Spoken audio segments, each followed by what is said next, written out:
We have just gotten another Twab that has released. If you didn't catch yesterday's video, we just found out that linears are getting nerfed 15% and heavy grenade launchers are getting nerfed 20% and 40% against miners, and that also includes anarchy with a bunch of other buffs and nerfs regarding heavy machine guns and stuff like that. So make sure to go check out that video if you missed it. But today we're talking about the Twab that came out today. This week at Bungie, we showed some of the new gear that's coming in Lightfall. We also previewed some of the changes coming to the weapon sandbox and even more. But first, here's a brief reminder of what we talked about in last week's blog. We announced a new Festival of the Lost armor sets for voting. Deep sight weapons obtained at the helm now have a daily rotation. Iron Banner reputation gains increased. Some Bungie store rewards will expire when the season ends, and make sure to go get them. And if you didn't read about the incoming economy updates, go do it. Good, let's talk about today's Twab then. Here's what we have for you. Have you watched Lightfall's exotic gear trailer? A reminder to go read the weapon sandbox blog. It's Black History Month, blues are gone, for real this time. Vote for the next trials map. And Lightfall pre-launch downtime and preload details. I do have a concerning feeling that Lightfall downtime will be great considering how much contacting servers we're getting for the past couple weeks. Some exotic greatness, only 26 days. Mi gente, my people, que pasa? That's how little time we have left before Lightfall, and all this amazing content is here. We don't want to spoil what's coming, but we also want you to have something that makes that wait a bit more fun. That's why we recently launched a sneak peek at some of the new exotic weapons and armor coming in Lightfall. Take a look if you haven't, or gaze upon its greatness once more. We did make a little bit of a YouTube shorts regarding this, so you can go check that out. It's like a minute-long video just highlighting all the exotic weapons that are coming and some of the exotic armors. So make sure to go check that out. Can't watch the video right now? Don't sweat it. Here's a summary of the gear it shows off. Final warning, hold down the trigger of this kinetic slot strand sidearm to mark targets within range and load a burst of bullets. When hip firing, projectiles track aggressively towards marked targets. Deterministic chaos, while holding the trigger, every fourth bullet of this void weapon machine gun becomes a heavy projectile that weakens targets on impact. Every fourth heavy projectile makes targets volatile on impact. Winterbite, the heavy slot exotic stasis glaive fires a large ball of energy that locks onto nearby targets and freezes them. I'm not going to pronounce that word. After grappling, the exotic helmet gives extra protection as hunters gain body armor. Only body, head still vulnerable, and flinch resistance. It's like kinetic armor from Black Ops 3. Abeyant leap, when Titans use their barricade, it gives extra armor to its wielder and spawns 2 additional seeking projectiles that track targets aggressively and suspend them. Swarmers, the new exotic leg armor allows warlocks to create threadlings to infest and attack enemies after destroying a tangle. More exotic weapons and armor piece coming with Lightfall.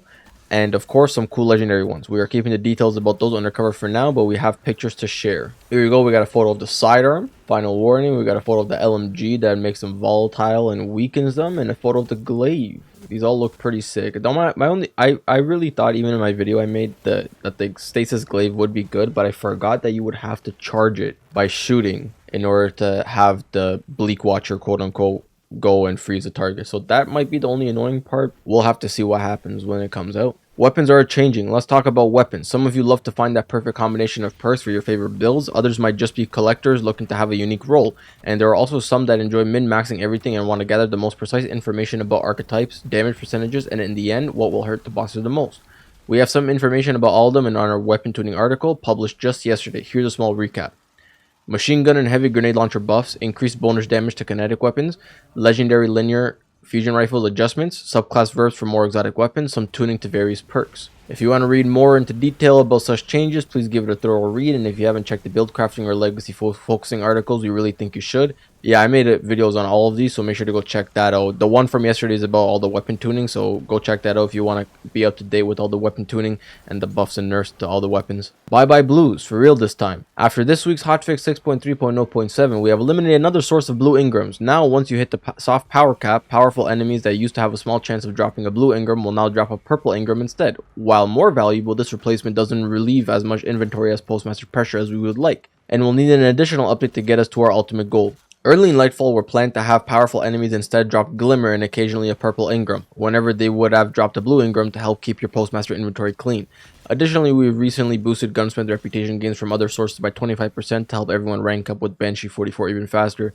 I don't know how hard or easy this is because I'm not a game dev, but if they can just make it so purples, like there's the hierarchy system in the Postmaster, so purples don't push out Ascendant shards, you know, or exotics and stuff like that, that would just make it so much easier to manage Postmasters. Lightfall maintenance downtime, oh boy. Just before Lightfall dropped, Destiny 2 will be brought offline for 24 hours starting at 9 AM PST on February 27th.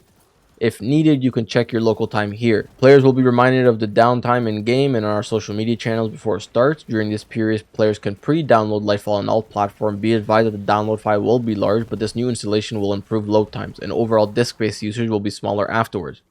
Once the game is brought back online and Lightfall has launched, sign-in queues are expected, especially during the first hours in peak playtimes. Keep an eye on Bungie Help and D2 team for more info. Also, be sure to wrap up everything you want to achieve during Season of Surf before the downtime begins. Okay, my biggest thing for the downtime, and I'm going to make a video on this closer to when Lightfall drops, but if you happen to watch this video here, keep this in your mind, like a couple days before. The day before, considering that we're going to be complete downtime, you're not going to be logged into the game. The day before that, on the 26th, or even early in the morning on the 27th, unslot all the mods on your character's armor on all 3 characters, right?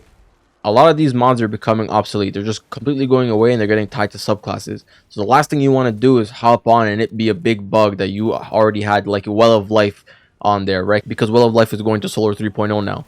So the one thing you don't want to do is to hop in and have it be bugged, right? There's obviously, I can't say for certain it will be bugged or not, but considering how this has been going for the past couple months, I'm sure there will be a bug like that coming. So, you know, just to be on the safer side, just unslot all the mods. It's basically a brand new game, so you can do your gameplay, your build crafting while you do the campaign, and just put the mods on after, right? After you get into the game. But try to not have your mods slotted when Lightfall drops. I feel like that's going to be my biggest thing to let you guys know. Cabal Scorpions need some tough love. Val's Forge wants us to remind you that this is the last week of Iron Banner before the new expansion. Therefore, it's your last chance to gild the Iron Lord title if you haven't already. We increased the reputation gains all over the board, so take that into consideration when jumping into Iron Banner Fortress. If you are more into the exclusive gear aspect of the event, then you might want to grab some extra rolls of the weapons that are leaving the loot pool to make room for the next ones. The Iron Companion armor sets aren't going anywhere, but both the Frontier's Cry hand cannon and the Razor's Edge sword will go away to make room for the Body of the Fox Sniper rifle and Jerome's Claw pulse rifle. Both new versions will have the Iron Banner origin tray and new perk combos. And last but not least, remember that we announced the Iron Banner will be a 3-week event again starting in Season 20, which is great. We'll share more information about the game mode and exact dates in the near future. Celebrating the Black History Month. The Black at Bungie Inclusion Club was created more than 2 years ago and their mission is still clear. Celebrate and uplift black employees at the studio. They have never stopped working since then, both inside and outside of Bungie, creating several fundraisers and sponsorships. Today, they have an update to share with you as part of the celebration of Black History Month. Black at Bungie. Hey Guardians, Black at Bungie is ready to celebrate another year of Black History Month. This year was a great one for our Inclusion Club. Our member grew exponentially. We've continued our partnership with Yale University to help them with their research to improve video graphics for skin and hair, as well as continue to be a sponsor of Game Devs and Color Expo. As we move into the new year, we're looking to build up our internal community, especially with so many of our new memberships being remote. We're also working on ensuring that our club has a voice in the continued development of Bungie and its universes. You can show your support to Black Americans by purchasing our Be Heard pin at the Bungie store and the EU Bungie store. All profits go to the Southern Poverty Law Front. Polls are open. Saint 14 takes his job very seriously and is quite proud of his range of wares.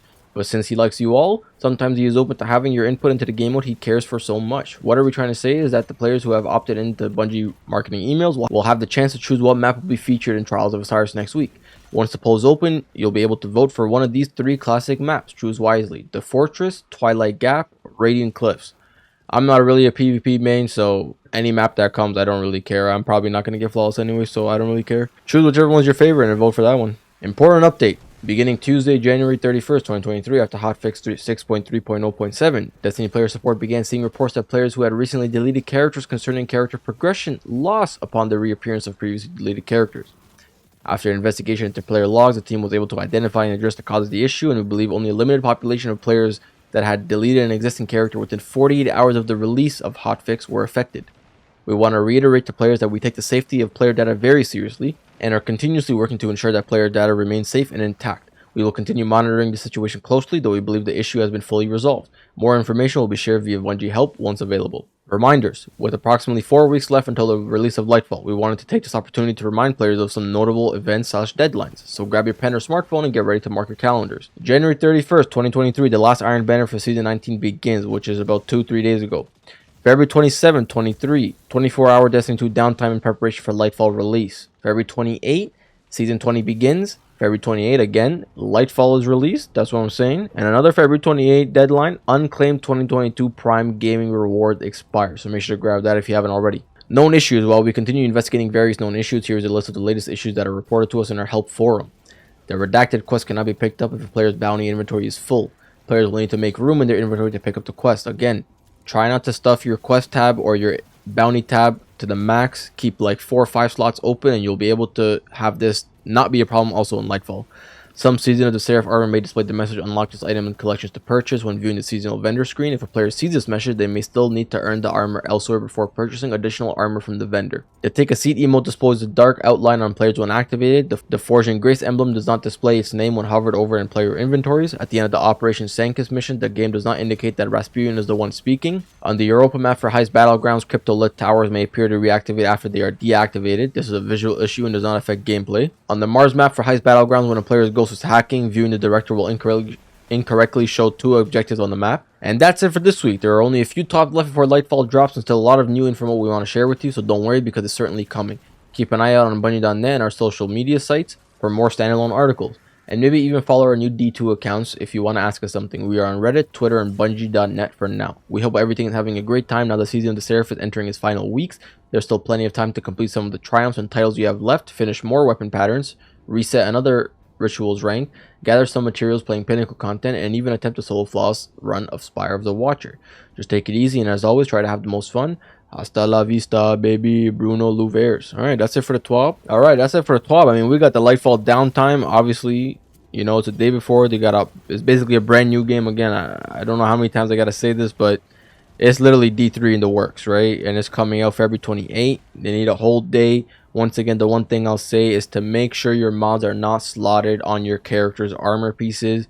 I just have a feeling, you know, with all these mods that have been reworked, every single mod in the game that has been reworked, some of these mods are completely obsolete and tied to subclasses now, so they're not even in the armor slots. They're as fragments. Those might be bugged, right? You might not even remember we had this bug with mods. I think it was last season or maybe in the beginning of this season where or I think it was 2 seasons ago where you couldn't put in armor in the artifice armor if they were already slotted in from the artifact mods from the season before. It was something like that happened. So just to be on the safe side, just unslot all your mods on the 26th. 27th you can't even play anyways. Just make sure to preload Lightfall and that's it. Blues are gone, so that's good. Some weapons are changing. Obviously that we made a video on that yesterday, so make sure to go check that out. And we also made a video on all the new weapons, exotic weapons that are coming out in Lightfall. So hope you guys enjoyed the video. Make sure to like and sub and let me know what you think of these changes.